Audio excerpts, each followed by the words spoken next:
Friends, जय हिंद।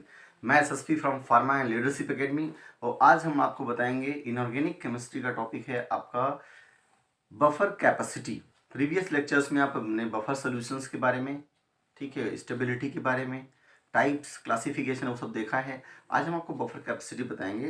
देखिए, buffer capacity में एक प्रॉब्लम क्या आती है माय डियर फ्रेंड्स, कि जैसे लोगों को डाउट्स होते हैं ना, डाउट्स होते हैं वो ये कि हम इसको एक्सप्लेन कैसे करें। तो चलिए हम आपको इतना इजी वे में एक्सप्लेनेशन बताएंगे, आप को बफर कैपेसिटी हमेशा के लिए समझ में आ जाएगा। जैसे देखिए, कैपेसिटी मतलब क्या होता है? क्षमता। किसकी क्षमता? बोलते हैं ना, आपकी कैपेसिटी है, मेरी कैपेसिटी है। तो यहाँ पे किसकी बात हो रही है? बफर कैपेसिटी, यानी बफर की क्षमता। अब बफर की क्षमता किस चीज़ के लिए, किस चीज़ की क्षमता? तो अब हम आपको बताते हैं, एग्जाम्पल समझिएगा। जैसे कोई सॉल्यूशन है और उसका पीएच जो है, हम थोड़ा सा भी एसिड या थोड़ा सा बेस डाल रहे हैं, उसका पीएच चेंज हो जा रहा है। तो क्या ऐसे सॉल्यूशन का फार्मास्यूटिकली हम यूज कर सकते हैं? मेडिसिन के रूप में कहीं यूज हो सकता है? प्रॉब्लम आएगी ना, क्योंकि आप उसकी सेल्फ लाइफ ही डिस्टर्ब हो जाएगी, स्टेबिलिटी प्रोटोकॉल नहीं रहेगा। तो यानी कि सबसे बड़ा जिम्मेदारी क्या होगा कि उसके पीएच चेंज को रोका जाए, कि बार बार उसका पीएच चेंज ना हो। ठीक है, तो ऐसे में हमें हेल्प किसकी लेनी पड़ेगी? बफर सॉल्यूशन की। तो बफर सॉल्यूशन जब हम उस सॉल्यूशन में मिला देंगे तो उससे फ़ायदा क्या होगा कि इसका पीएच अब चेंज जल्दी से नहीं होगा। ठीक है, तो पीएच जब चेंज नहीं होगा तो इसकी स्टेबिलिटी बढ़ जाएगी, एक्सेप्टेंस बढ़ जाएगा।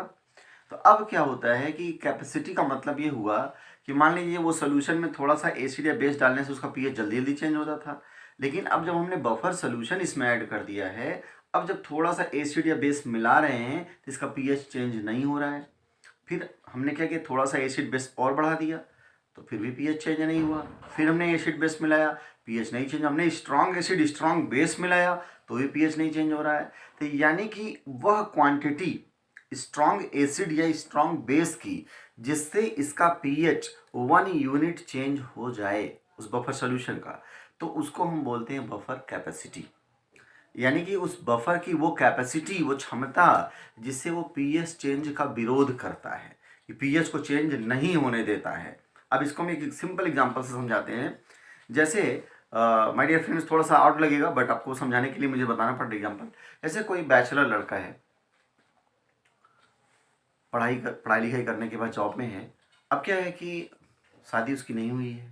तो ऐसे में क्या होता है, जब वो कोई भी जो कहते हैं ना, किसी भी फीमेल के टच में आता है, कोई फीमेल अच्छी लगती है तो क्या उसे लगता है, वो उसके पीछे जाने लगता है। यानी उसका जो मेंटल स्टेटस चेंज होने लगता है। लेकिन हर जब भी देखेगा उसको लगेगा अच्छा ये वाइफ हो जाए, अच्छा ये इससे मेरी दोस्ती हो जाए। यानी उसका मूड स्विंग कर रहा है कि नहीं, एक जगह स्टेबल नहीं है। हम इसको पीएच के टर्म में बात करें, पीएच उसका चेंज हो रहा है बार बार। तो ऐसे में क्या होगा, एक प्रॉब्लमेटिक सिचुएशन रहेगी। लेकिन अब क्या हुआ, हमने क्या किया, उसमें उस लड़के के साथ बफर सोल्यूशन ऐड कर दिया। बफर सोल्यूशन बोले तो वाइफ, हमने उसकी शादी करा दी, अब उसकी वाइफ उसके साथ में है। तो अब उसका मूड इतना चेंज होगा क्या? उसका पीएच चेंज होगा क्या? नो। क्यों? क्योंकि उसके साथ कैपेसिटी वाली कौन है? बफर। बफर सोल्यूशन है उस कैपेसिटी की जो पीएच चेंज होने से रोक देगी, चाहे प्यार से चाहे नफरत से, जैसे भी। तो अब क्या होगा, पीएच चेंज नहीं होगा। तो अब यानी कि अगर मान लीजिए कि कोई और उसकी वाइफ से भी कोई, कहते ना कि कोई और ब्यूटीफुल कोई चीज़ आती है, तो शायद उसका मूड चेंज हो, पीएच चेंज हो। वो भी कितने से चेंज होना चाहिए? 1 से अगर चेंज होगा तो हम बोलेंगे बफर कैपेसिटी। यानी उस फीमेल की वो कैपेसिटी हो गई कि वो उसके मूड को चेंज नहीं होने दे रही है। तो एक मतलब समझने के लिए मैंने आपको बताया है, आई थिंक आप बेटर इससे समझ सकते हैं। तो ये हम बफर सॉल्यूशंस की बात कर रहे हैं। तो यानी कि क्या हुआ, कैपेसिटी का हम डिफाइन करेंगे तो, हैं, बोलिए, बफर कैपेसिटी का क्या होगा?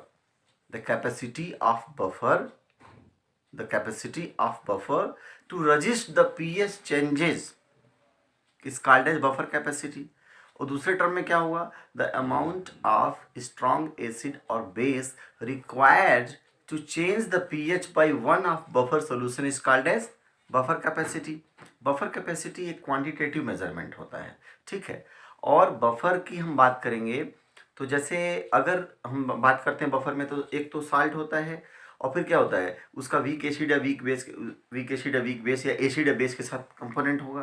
तो तो ऐसे में क्या होता है, जो रेशियो होता है साल्ट अपॉन एसिड और बेस का, अगर 1:1 होगा तो बफर कैपेसिटी ऑप्टिमल होगी।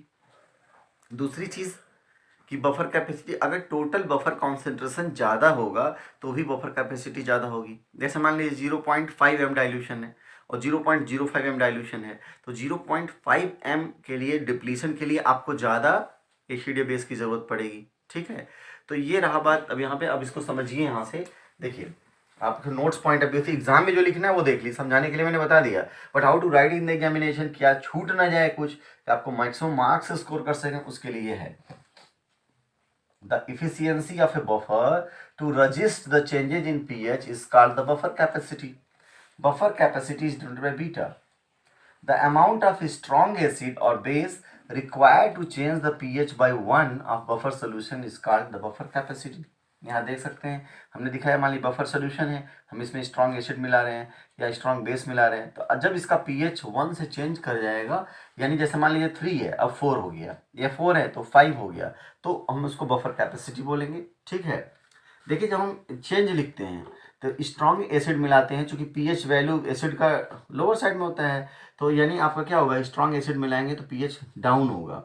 ठीक है, और इस बेस मिलाएंगे तो पीएच क्या होगा, बढ़ेगा, क्योंकि जैसे आपका 7 न्यूट्रल पीएच होता है, और जैसे हम 6, 5, 4, 3, 2, 1 आएंगे तो एसिडिक नेचर बढ़ता जाएगा, और 8, 9, 10 से 14 तक जाएंगे बेसिक नेचर बढ़ेगा। तो ये आपको ध्यान रखना है।